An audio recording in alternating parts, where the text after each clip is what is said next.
তুই অনেক ভালো পরীক্ষা দিয়েও আইএলটিএস এ 8-9 স্কোর তুলতে পারতেছিস না।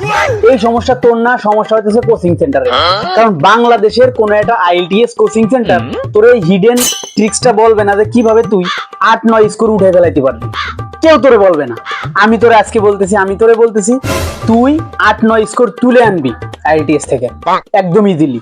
সেটা হইতেছে আইএলটিএস যখন এক্সামটা তুই দিতে যাস তখন তোর সমস্যা কি, তারা প্রশ্ন করে, প্রশ্ন শুনে তুই ঘাবড়ায় যাস, সেন্টেন্স স্ট্রাকচার, সেন্টেন্স মেকিং, তারপর বিভিন্ন ওয়ার্ড মিনিং তোর মাথায় আসে না, তুই বলতে পারিস না। এটা কিসের জন্য? কথা বলার চেষ্টা করিস এই জন্য।